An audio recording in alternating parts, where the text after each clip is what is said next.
พัทยาเมืองสีสันแสงสีไฟแสงสีโอ้โหมื้อนี้จะมีโอกาสมีเจ้าภาพเพิ่นพาไปเบิ่งไปชมบรรยากาศตัวเมืองพัทยาว่าเป็นอะไร walking street เดี๋ยวเขาจะไปเบิ่ง walking street ถนนคนเดินของเมืองพัทยาเนาะถ้าผู้ใดมาพัทยาต้องไปเส้นทางนี่แล้วก็ต้องไปเบิ่งไป walking street ไปย่างเบิ่งถนนคนเดินไปเบิ่งว่าคนแถวนั้นเขาเฮ็ดหยังเขาหาอยู่หากินอะไรเนาะพวกเขาจะไปเบิ่งไปชมนำกันแต่ว่าก่อนจะไปนี่จะพาพวกท่านไปเบิ่งบรรยากาศยามแลงของพัทยาบีชหรือว่าหาดทรายของพัทยาตอนแลงเป็นอย่างไรเนาะตอนนี้ก็ข้ามทางไปแล้วพวกเขาจะไปเบิ่งตอนยามแลงก็จะบรรยากาศจะเงียบเหงาบ่มีปานใดบ่มีคนมาเล่นหาดส่วนหลายยามแลงเขาจะไปเล่นบันเทิงไปเล่นคาราโอเกะไปเล่นห้านเหล้าห้านอย่างต่างๆเนาะอยู่ในwalking street แต่ว่าตอนนี้พวกเขามาเบิ่งบรรยากาศยามแลงรู้สึกว่าบรรยากาศเงียบแล้วก็มีคนบ่ค่อยหลายปานใดก็ถือว่าเป็นบรรยากาศอีกแบบนึงเนาะมื้อพวกเขาจะมาเบิ่งบรรยากาศตอนบ่ายตอนเช้าเบิ่งว่าจะเป็นจังไดตอนนี้เฮาเบิ่งบรรยากาศตอนแลงหลังจากเบิ่งนี่แล้วพวกเขาจะไปถนนคนเดินไปเบิ่งไปชมบรรยากาศไฟแสงสีแห่งเมืองพัทยานำกันพ่อพี่น้อง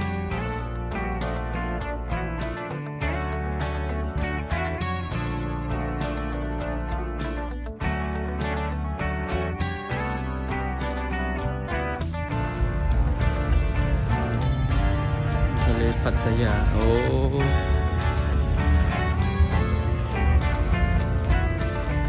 ทะเลพัทยายามกลางคืนตึกเป็ดได้บ่เนี่ย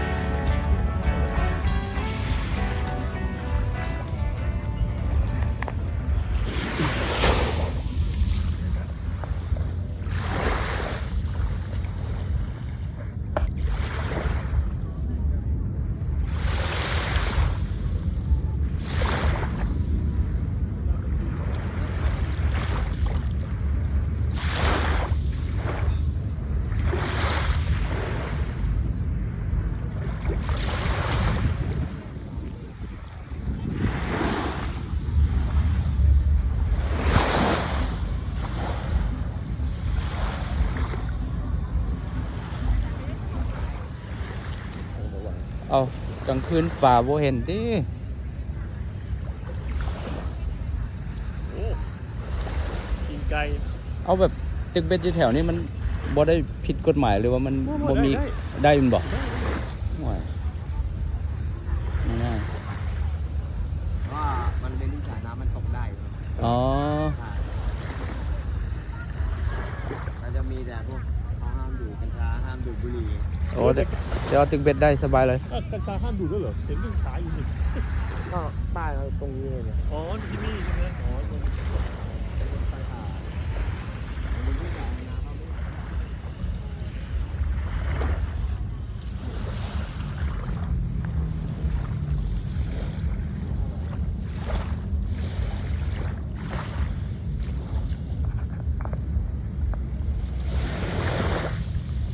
โอ้แฮงแบบนี้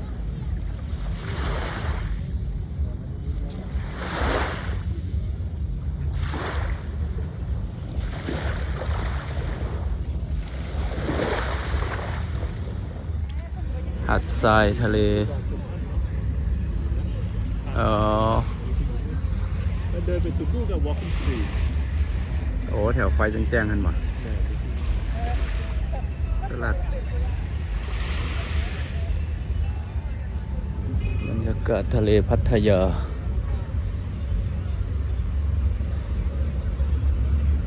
โอ้ปกติเขาจะเปิดแต่กลางเว้นเนาะเนี่ยก็จะบอกปูแถวนี้เห็นบ่มีร่มไงแต่ว่าตอนแรงบ่มีหยังเขาปิดแล้ว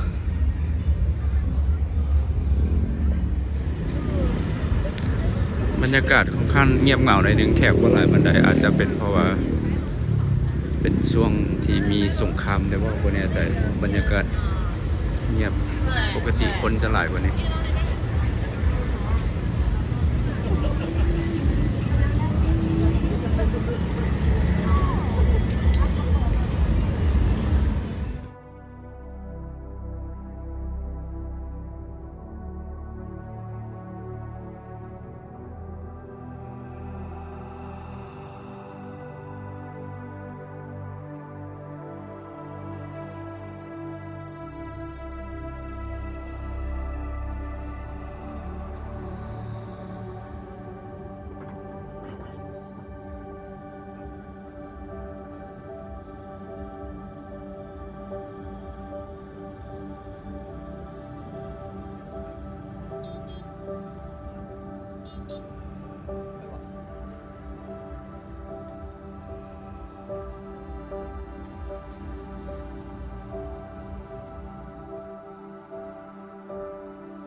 สมบรรยากาศราตรีสุขสันต์ที่เมืองพัทยา Walking Street เดียว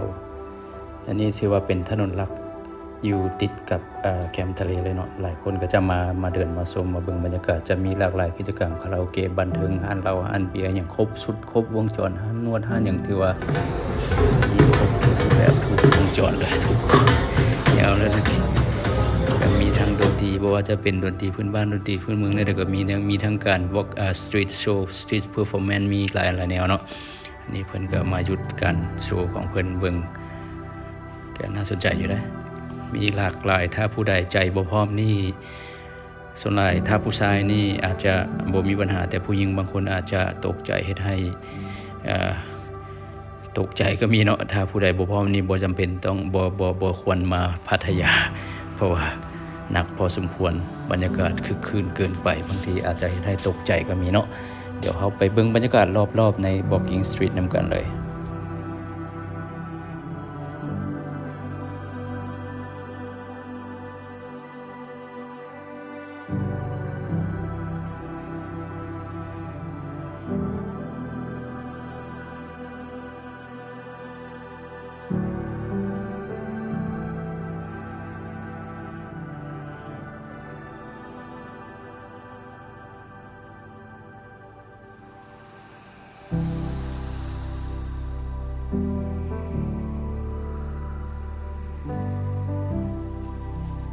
นี่เพราะโชคดีมีเจ้าภาพใจดีเพิ่นพาเดินพาย่างพาชมบรรยากาศรอบๆที่ว่าเพิ่นฮู้